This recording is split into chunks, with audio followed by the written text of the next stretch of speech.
আজকের আমাদের doctor Mohammad Faizuddin MBE member of British empire,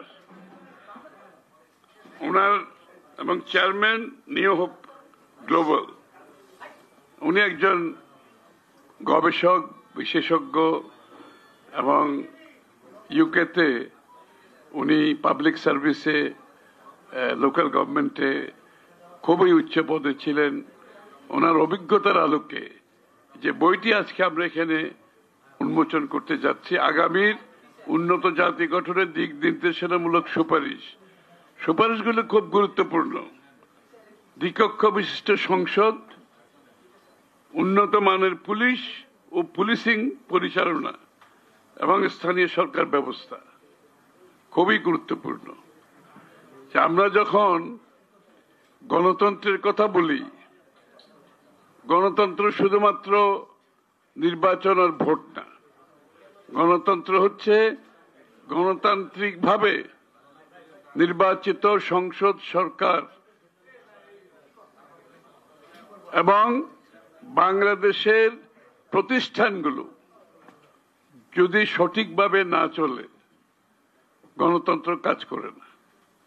গণতন্ত্র কাজ করার জন্য যে প্রতিষ্ঠানগুলো আছে, এই প্রতিষ্ঠানগুলো যদি স্বচ্ছতার সাথে, যোগ্যতার সাথে চালাতে না পারে এবং সঠিক লোকজন পরিচালনা করতে না পারে, গণতন্ত্র কিন্তু কাজ করে না। এই জন্য আজকের নতুন বাংলাদেশের আমাদের যে ভাবনা, চিন্তা, আকাঙ্ক্ষা, এটাকে যদি বাস্তবায়ন করতে হয়, তাহলে বাংলাদেশের গণতান্ত্রিক প্রতিষ্ঠানগুলোকে আমরা সুচারুরূপে সংগঠিত করে স্বচ্ছতার সাথে, যোগ্যতার সাথে পরিচালনা করতে হবে। যে কারণে ফয়েজ সাহেব বইগুলো লিখেছেন, বইটাতে সব সুপারিশগুলো দিয়েছেন এবং এই সুপারিশ থেকে আমরা কিন্তু অত্যন্ত উপকৃত হব। কারণ বাংলাদেশ জাতীয়তাবাদী দল এই মুহূর্তে আগামীর বাংলাদেশ কিভাবে পরিচালিত হবে, এটার উপর আমাদের বিভিন্ন গ্রুপগুলো কাজ করছে। অনেকগুলো কাজ শেষও হয়ে গেছে এবং এই কাজগুলো করছি এই জন্য, আল্লাহ যদি আমাদেরকে নির্বাচিত করে সরকার গঠনের সুযোগ দেন, বাংলাদেশের জনগণ যদি সুযোগ দেন, তাহলে আমরা প্রথম দিন থেকে যাতে সিদ্ধান্ত নিতে পারি। সরকার গঠনের পরে বাংলাদেশে যেটা হয়, কয়েক মাস না বছর চলে যায় যে কি কাজ করব, কিভাবে করব। এইবার আমরা সিদ্ধান্ত নিয়েছি, এখন থেকে আমাদের সমস্ত প্রস্তুতি আমরা ইনশাআল্লাহ শেষ করে ফেলেছি, প্রায় শেষের দিকে, যাতে সরকার যদি গঠন করার সুযোগ দেয় আল্লাহ, তাহলে আমরা প্রথম দিন থেকে আমাদের সিদ্ধান্তগুলো একটার পর একটা দিতে থাকবো। এবং সিদ্ধান্তগুলো কিন্তু ওপেন কোনো সিদ্ধান্ত না। এই সিদ্ধান্তগুলো কিভাবে বাস্তবায়ন করব, এর রিসোর্স কোত্থেকে আসবে, সব কাজগুলো কিন্তু আমরা এখন শেষ করে ফেলতেছি। এবং এই জন্য যাতে করে বাংলাদেশের মানুষের কিন্তু আকাঙ্ক্ষা এখন আকাশচুম্বী, এটা তো আপনারা বুঝতে পারছেন। এত বড় একটা পরিবর্তনের পরে যে আকাঙ্ক্ষা, যে প্রত্যাশা মানুষের মনে জেগেছে, এইটা কম সময়ের মধ্যে পূরণ করতে হবে। এই জন্য আমরা কি কি করব, কিভাবে করব, কত দিনের মধ্যে করব, সেটাও বলে দিচ্ছি। কত দিনের মধ্যে করব, কোনটা কত দিনের মধ্যে করব, সেটা আমরা বলে দেব, যাতে করে সরকার সুচারুরূপে, দক্ষতার সাথে, স্বচ্ছতার সাথে পরিচালনা হয়। অত্যন্ত গুরুত্বপূর্ণ। এই কাজগুলো আমরা শেষ করছি এখন। এর মধ্যে পুলিশের বিষয়টা আপনারা জানেন, আইন শৃঙ্খলা অত্যন্ত গুরুত্বপূর্ণ। এই যে ফয়েজ সাহেব বলল, পুলিশের চিফ পালিয়ে যায়, পুলিশের কমিশনার পালিয়ে যায়, আর কেউ জেলে আছে, আর কেউ ভয় ভীতিতে চাকরিতে জয়েন করতে পারছে না, আর যারা আছে তাদের মধ্যে একটা অস্বস্তি বিরাজ করছে। কেন? একটা দেশের আইন শৃঙ্খলা বাহিনী যদি ওই জায়গায় চলে যায়, আপনি ওই দেশটি কিভাবে পরিচালনা করবেন? ওই দেশটা কিভাবে, আমরা কি রাষ্ট্র, যে নেশন বিল্ডিং এর কথা বলছি, আমরা দেশ গড়ার কথা বলছি, একটা আইন শৃঙ্খলা বিহীন দেশে একটা সুষ্ঠু আইন শৃঙ্খলা বাহিনী না থাকলে আপনি কিভাবে দেশ গড়তে পারবেন? আইন শৃঙ্খলা হচ্ছে একেবারে আইনের শাসন হচ্ছে একেবারে প্রাথমিক একটি দেশের জন্য প্রয়োজনীয়তা, প্রাথমিক প্রয়োজনীয়তা। তো সেই ক্ষেত্রে ফয়েজ সাহেব যে সুপারিশ মালাগুলো নিয়ে আসছে, আমার সৌভাগ্য হয়েছে, আমি কিছু কিছু সৌভাগ্য দিয়েছি, আর উনি করার সময় আমার সাথে বিভিন্ন সময় আলাপও হয়েছে। আমাদের জন্য খুবই গুরুত্বপূর্ণ একটি আইন শৃঙ্খলা বাহিনী যেটা নির্দলীয়, যেটা স্বচ্ছতার সাথে, দক্ষতার সাথে, সততার সাথে পরিচালিত হবে। তাহলেই সেটা একটা গণতন্ত্রের এবং দেশ পরিচালনার একটা ভিত্তি সংগঠন, প্রতিষ্ঠান। এটার উপর আমাদের একটা নীতিমালা আমরা প্রণয়ন করছি, যেটাতে পুলিশ পরিচালনা, দক্ষতা, স্বচ্ছতা, জনগণের কাছে গ্রহণযোগ্যতা, পুলিশের সাথে জনগণের সম্পর্ক থাকবে নাগরিক এবং আইন শৃঙ্খলা বাহিনীর, কেউ কারো উপরে না। যে পুলিশের মন মানসিকতার মধ্যে নাগরিকের সেবা আমরা যদি আনতে না পারি, পুলিশের কাজ কি? জনগণের সেবা দেওয়া। প্রত্যেকটি সরকারি কর্মকর্তার কাজ কি? জনগণের সেবা দেওয়া এবং জনগণের সুরক্ষা দেওয়া। জনগণের সম্পত্তি, তার জীবনের, তার কাজ করার, সামাজিক, অর্থনৈতিক, রাজনৈতিক, এখানে সুরক্ষা দেবে আইন শৃঙ্খলা বাহিনী। আর এটা বিচার করবে আমাদের কি বলে বিচার বিভাগ। বিচারের দায়িত্ব বিচার বিভাগের। সুতরাং পুলিশের কাজটা আমাদের জন্য গুরুত্বপূর্ণ। এই প্রতিষ্ঠানটিকে আমাদেরকে আবার গড়ে তুলতে হবে, যে জায়গায় গিয়েছে সেখান থেকে গড়ে তুলতে হবে। এই জন্য যে সংস্কারগুলো প্রয়োজন আমাদেরকে সেই সংস্কারগুলো করতে হবে, এবং এগুলো কিন্তু বর্তমানে অন্তর্বর্তীকালীন সরকারের যে সংস্কার কর্মসূচি তার মধ্যে খুব একটা গুরুত্ব পায় নাই। আমি কথাটা আবার বলছি, পুলিশের সংস্কারের বিষয়টা একেবারেই গুরুত্ব পায় নাই। যেটা সবচেয়ে আগে গুরুত্ব পাওয়ার কথা ছিল, যেটা সবচেয়ে বেশি গুরুত্ব পাওয়ার কথা ছিল, সেটা কিন্তু একেবারেই গুরুত্ব পায়নি। এবং এই জন্য আমরা আগামী দিনে পুলিশ সংস্কারের কাজটা অত্যন্ত গুরুত্বের সাথে কম সময়ের মধ্যে আমরা সমাধান করতে চাই। এই কাজটা আমাদের করতে হবে। একটা দ্বিতীয় কাজ হচ্ছে লোকাল গভর্নমেন্ট, স্থানীয় সরকার অত্যন্ত গুরুত্বপূর্ণ। আমাদের দেশে স্থানীয় সরকার যদি না থাকে, আপনার সেবাটা কোথায় হয়? স্থানীয়ভাবে হয়। ঢাকায় বসে তো সেবা দেবে না, সেবা দেবে স্থানীয় সরকারগুলো, সিটি কর্পোরেশনগুলো দেবে, পৌরসভাগুলো দেবে, ইউনিয়ন কাউন্সিল দেবে, ডিস্ট্রিক্ট কাউন্সিল দেবে। তাহলে এই স্থানীয় সরকারকে যদি আমরা শক্তিশালী করতে না পারি, তারা যদি তাদের নিজ দায়িত্ব সঠিকভাবে পালন করতে না পারে, তাহলে জনগণের কাছে সেবা পৌঁছাবেন কি করে আপনি? কোনো কারণ তো নেই। এমনকি পুলিশের সেবাও, এর মধ্যে পুলিশের সেবার মধ্যে স্থানীয় সরকার একটা ভূমিকা আছে। এটা কিন্তু বাংলাদেশে আমরা কোনো সময় করি নাই। স্থানীয় সরকার এবং পুলিশের হাতে হাত ধরে কাজ করতে হয়, যেটা বাংলাদেশে টোটালি অ্যাবসেন্ট। পুলিশ পরিচালিত হয় কেন্দ্র থেকে। এখন আপনি বাংলাদেশের সেই টাঙ্গাইলের সে টুকুর এলাকায় যদি বলি, আমি টাঙ্গাইলের পুলিশের যে নাগরিকের সাথে সম্পর্ক, তার যে দায়িত্ব, সে স্বচ্ছতার সাথে, নিষ্ঠার সাথে, সততার সাথে পালন করছে কিনা, জনগণের সুরক্ষার কাজ করছে কিনা, এই ঢাকা থেকে বসে টাঙ্গাইলে সুরক্ষা দেওয়া খুব কঠিন। এই জন্য স্থানীয় সরকারের সাথে পুলিশের কার্যক্রমের সমন্বয় থাকতে হবে। এটা অত্যন্ত গুরুত্বপূর্ণ। এই বিষয়গুলো আমরা, অনেকগুলো বিষয় আছে, আমি একটা উদাহরণ দিলাম মাত্র, অনেকগুলো বিষয় আছে। পুলিশকে সুচারু দায়িত্ব পালন করার জন্য আমাদের যে সংস্কারগুলো করতে হবে, বিএনপি সেটার উপর কাজ প্রায় শেষের দিকে আমরা নিয়ে আসছি। ইনশাআল্লাহ সরকার পরিবর্তনের পর আমরা দায়িত্ব পেলে সে কাজগুলো কম সময়ে যাতে আমরা করতে পারি, এই জন্য আমরা কাজগুলো সম্পন্ন করে ফেলছি এখন থেকে। যদি আমরা দায়িত্ব পাই, যাতে এটার জন্য অপেক্ষা করতে না হয়। আমি আগেই বলেছি, আকাঙ্ক্ষা অনেক বেশি, ধৈর্য কম, মানুষের ধৈর্য কম। এই হাসিনাকে বিদায় করে মানুষ চাচ্ছে আগামীকালের মধ্যে সব সমাধান হয়ে যায়।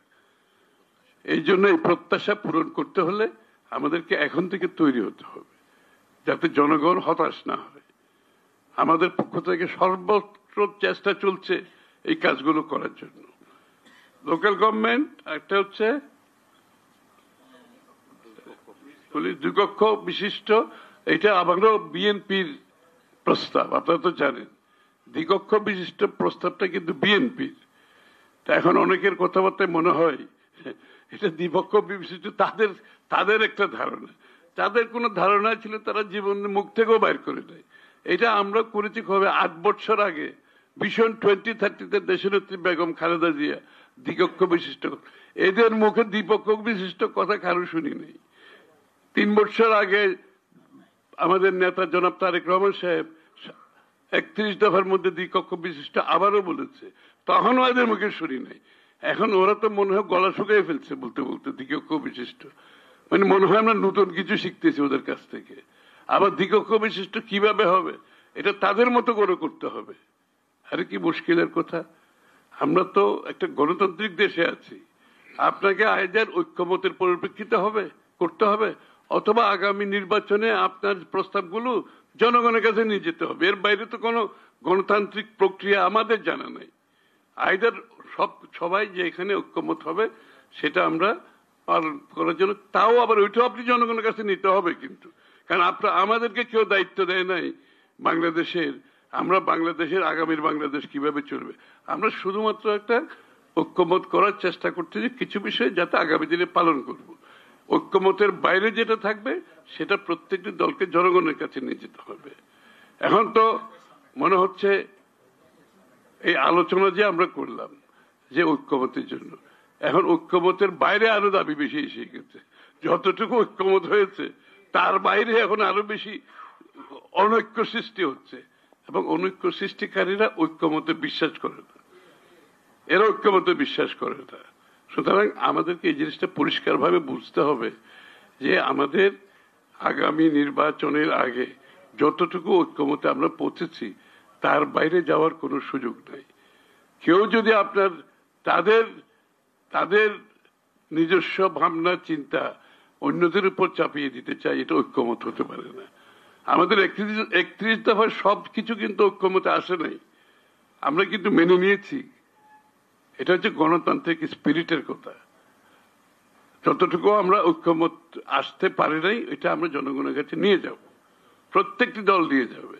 এখানে জোর করে চাপিয়ে দিয়ে রাস্তায় নেমে আপনি কি বলে একটা চাপ সৃষ্টি করে আপনি তো ঐক্যমত হয় না। তাহলে তো আপনার মধ্যে গণতান্ত্রিক স্পিরিটের অভাব আছে। তাহলে তো আবার শেখ হাসিনার পথে আমরা হাঁটবো যে আমরা যেটা ভালো মনে করি এটাই হতে হবে। আমরা যেটা ভালো মনে করি এটা তো হবে না, জনগণ যেটা ভালো মনে করে সেটাই হবে। তাহলে এখন এত বছর আমরা বলে আসছি কি বাংলাদেশের মানুষের মালিকানা ফিরিয়ে দাও, বলেছি না? মালিকানা ফিরিয়ে দাও। মালিকানা ফিরিয়ে দেওয়া মানে কি? বাংলাদেশের কিভাবে চলবে এর সিদ্ধান্ত জনগণ দেবে, এটা হচ্ছে মালিকানা। এখন দেখা যাচ্ছে আমরা কিছু লোক ঢাকায় বসে মালিক হয়ে বসে আছি, আমরাই মালিক, আমরাই সিদ্ধান্ত দেবে। তাহলে জনগণ গেল কোথায়? যে জনগণের জন্য এত বছর যুদ্ধ হলো, ত্যাগ স্বীকার হলো, মরলো, এখন তো জনগণ তো কি দৃশ্যপটের মধ্যে জনগণকে দেখা যাচ্ছে না। ওই কতগুলো লোক ঐক্যমত সৃষ্টি করার কথা বলে ওরাই জনগণের উপর চাপিয়ে দিচ্ছে। তাহলে জনগণ সিদ্ধান্তটা দেবে কি? আগামী সংসদে কি পাশ হবে না হবে জনগণের নির্বাচিত প্রতিনিধিরা সিদ্ধান্ত নেবে, কিন্তু ওরা এখন থেকে সিদ্ধান্ত দিয়ে দিতে চায়। আরে কি মুশকিলের কথা! তাহলে নির্বাচনের দরকার কি? জনপ্রতিনিধির দরকার কি? সংসদের দরকার কি? আমরা তো মনে করি এইগুলোর মাধ্যমে গণতন্ত্রের বিকাশ ঘটে, এইটাই গণতন্ত্র। এখন ওরা সিদ্ধান্ত দিতে চায় যে আগামী সংসদে কি কি করতে হবে, পাশ করতে হবে। তাহলে প্রতিনিধিদের কাজটা কি? এই যে অগণতান্ত্রিক যে আচরণ, শেখ হাসিনা চলে যাওয়ার পরে আমাদের অনেকের মনে রয়ে গেছে এগুলো। আমরা ওই মন মানসিকতা থেকে বেরোতে পারছি না যে আমরা যেটা চাইবো সেটাই আমাদের করতে হবে, জনগণকে করতে হবে, অন্য দলকেও করতে হবে। তাহলে এই মন মানসিকতা কি শেখ হাসিনার থেকে আলাদা কিছু? আমার তো মনে হয় না। তা আমাদেরকে গণতন্ত্র করতে হলে গণতান্ত্রিক স্পিরিটে যেতে হবে, জনগণের আস্থা নিতে হবে, জনগণের সমর্থন নিতে হবে। জনগণের ম্যান্ডেট নিতে হবে। তার বাইরে কিছু করার কোন রাজনৈতিক দলের এবং ব্যক্তির কোন দায়িত্ব বাংলাদেশের জনগণ কাউকে দেয় নাই। এই কথাটা পরিষ্কার ভাবে বুঝতে হবে। আর বলা হচ্ছে আমরা এত ত্যাগের ফল, এই ত্যাগটা আমাদের চেয়ে বেশি কেউ করে নেই। 16 বছর ধরে ত্যাগটা আমরা সবচেয়ে বেশি করেছি। তা আমরা তো ত্যাগের কৃতিত্ব চাচ্ছি না। ওই ত্যাগের কৃতিত্ব যারা চায়, ওই আবার বাংলাদেশের স্বাধীনতার কৃতিত্ব নিয়েছিল শেখ হাসিনা, তার পরিবার, তার দল, মুক্তিযুদ্ধের সব কৃতিত্ব কোথায় গেছে বাংলাদেশ? ওই কৃতিত্ব নিতে গিয়ে তো বাংলাদেশকে ধ্বংস করে দিয়েছে। আবার একটা গ্রুপ এখন বেরিয়েছে, তাদেরকে কৃতিত্ব নিতে হবে। ওই বিএনপি তো কৃতিত্ব নিচ্ছে না। সবচেয়ে বেশি যারা ত্যাগ স্বীকার করেছে যে দলটি, যে দলের নেতা কর্মীরা, সেই দলের নেতা প্রথম দিনেই বলেছে এই কৃতিত্ব জনগণের। তারেক রহমান সাহেব কি বলেছে? এই কৃতিত্ব জনগণের, প্রথম দিন বলেছে। আমরা তো নিচ্ছি না। তাহলে এই কৃতিত্ব যদি আবার এই খেলা শুরু হয়, ওই যে আওয়ামী লীগের যেভাবে ধ্বংস হয়েছে, ওই পথে চলতে হবে। এই কৃতিত্ব দিতে হবে জনগণকে। আমরা আমাদের ভূমিকাটা মাত্র পালন করেছি। আমরা রাজনৈতিক দল হিসেবে আমাদের দায়বদ্ধতার পরিপ্রেক্ষিতে আমরা জনগণের জন্য আমরা আমাদের ভূমিকা পালন করেছি। আমি তো কৃতিত্ব নেওয়ার জন্য ওখানে যাই নাই। সুতরাং যারা তাদের এই সমস্ত কথা বলে গোলাটে করে নির্বাচনকে বাধাগ্রস্ত করার, বিলম্বিত করার চেষ্টা করছে, তারা কি গণতন্ত্রের পক্ষের লোক? এটাকে আমি বলতে পারবো? গণতন্ত্রের পক্ষের লোক তো হতে পারে না এরা। যারা নির্বাচনকে বাধাগ্রস্ত করতে, তারা কি গণতন্ত্রের পক্ষের মানুষ? হতে পারে না। যারা নির্বাচন থেকে, আজকে একটা দেশ 14 মাস চলতেছে একটি অনির্বাচিত সংসদের একটি অনির্বাচিত সরকারের মাধ্যমে। আপনারা জানেন এই 14 মাসে অনির্বাচিত সরকারের চলাকালীন সময়ে বাংলাদেশের রাষ্ট্রের কোন প্রতিষ্ঠান কাজ করছে না, কাজ করার কোথাও না। আমি তাদের দোষও দিচ্ছি না, কারণ গণতন্ত্র জনগণের সমর্থন ব্যতীত, জনগণের ব্যাকিং ছাড়া কোন সরকার কাজ করতে পারে না। সুতরাং তারাও পারে নাই, তাদেরকে আমি দোষারোপ করছি না। এই জন্য মানুষ এখন নির্বাচনের মাধ্যমে মুক্তি চায়। আমরা দেশের মানুষ সবগুলো তাদের সিদ্ধান্ত স্থগিত। কেন স্থগিত হলো? আমরা নির্বাচনের পরে হবে, সেটা বিনিয়োগ হোক, ব্যবসা বাণিজ্য হোক, মানুষের পারিবারিক সিদ্ধান্ত পর্যন্ত আমি জানি ভাই নির্বাচনটা হয়ে যাক, তারপর আমরা এগুলো করব। সব কিছু স্থগিত, স্থবির। একটা দেশ কি এইভাবে চলতে পারে? এরপরে যারা বাধাগ্রস্ত করতে চায় নির্বাচনকে, যারা বিলম্বিত করতে চায়, তারা কি গণতন্ত্রের পক্ষের মানুষ? বিশ্বাস করা যায়? আসলে কি ওদের মনের মধ্যে গণতন্ত্র আছে, না অন্য কোনো উদ্দেশ্য নিয়ে তারা রাজনীতিতে নেমেছে এই দলগুলো? হ্যাঁ, তো আমি বেশি কিছু বলবো না। আমাদের সংস্কার প্রস্তাব যেগুলো ফয়জুদ্দিন সাহেব দিয়েছেন, এগুলো নিবিড়ভাবে আমরা পরীক্ষা নিরীক্ষা করব। এর মধ্যে কিছু কিছু আমি ঐক্যবোধ পোষণ করেছি ওনার সাথে, আমাদের কাজের সাথে মিলে যাচ্ছে। আর বাকিগুলো আমরা আলাপ আলোচনা করব। আমরা জনগণের মতামত নিয়ে কিন্তু 31 দফা করেছি, আপনারা জানেন তো। আবার 31 দফা নিয়ে মানুষের দ্বারে দ্বারে গেছি আমরা, কারণ আমরা মনে করি যে জনগণের সমর্থন ব্যতীত কোন সংস্কার কেউ করা উচিত না, করতে পারবেও না। ঢাকায় বসে যারা টেবিলের চারদিকে বসে আলাপ আলোচনা করে তাদের নিজেদের মতো সংস্কার করতে চায়, যেখানে জনগণের কোনো মতামত নাই। একমাত্র জনগণের মতামত হচ্ছে নির্বাচনে জিতে সংসদে পাশ করা। আর গণভোটের কথা একটু বলে দিই, মানে জনগণের মতামতের সাথে গণভোটের সাথে সংযুক্তি। গণভোট হচ্ছে, গণভোট এখন যারা সরকারে অন্তর্বর্তীকালীন সরকার আছে, তারা বর্তমান সংবিধানকে মেনে নিয়ে, সংবিধানের স্পিরিটে পরিপ্রেক্ষিতে তারা সরকার গঠন করেছে। বাংলাদেশে একটি সংবিধান আছে বর্তমান, যেই সংবিধানের অধীনে অন্তর্বর্তী সরকার হয়েছে। এই সংবিধানে গণভোটের কোনো প্রভিশন নাই, কোনো অপশন নাই। সুতরাং আমাকে সংবিধান মানতে হবে। হ্যাঁ, শুধু তাই নয়, গণভোট সবসময় হয় যেটা আপনি জনগণের মতামত দিয়ে সংসদে পাশ করবেন, অথবা সংসদে কিছু পাশ করবেন, জনগণের মতামত নেন নাই, ওটা পাশ করার পরে আপনি গণভোটে যেতে পারবেন। এই যে আমরা গণভোটে, এখন গণভোটের নির্বাচনের আগে না নির্বাচনের দিনেও গণভোট করার এই সংবিধানে এলাও করে না। তারপরও বিএনপি অত্যন্ত কি বলবো, আমাদের খুব আমরা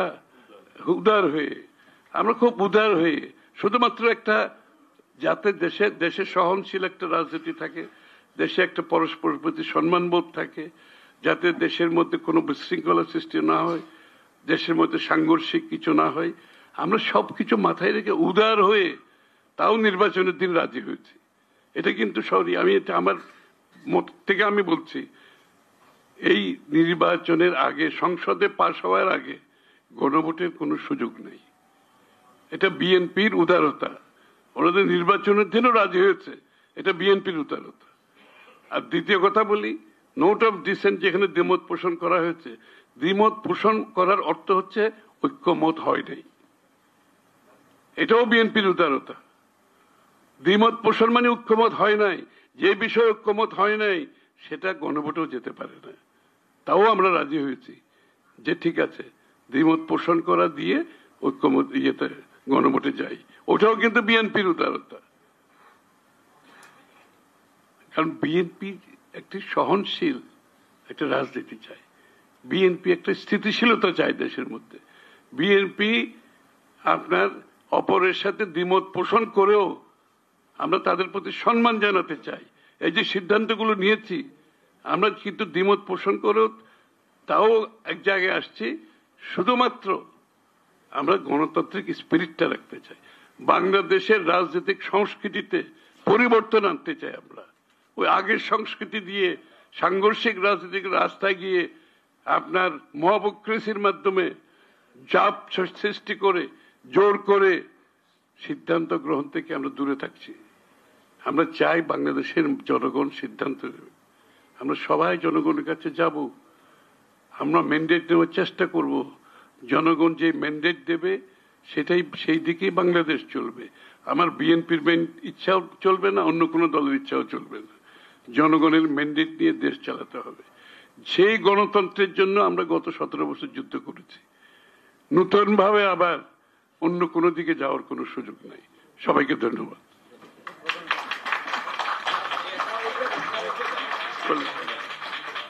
এটা কেন, এটা আমার একটা খোলা আছে আমার কাছে, এটা দিয়ে খুলে ফেলেন, বুঝবে কেন ওইগুলো খুলে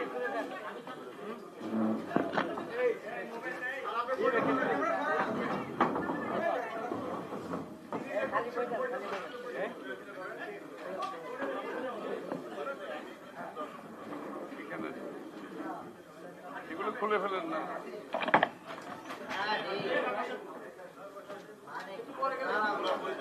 খালি বই লাগবে আর খোলা বই দেন না, খোলা বই থাকে দেখেন। হ্যাঁ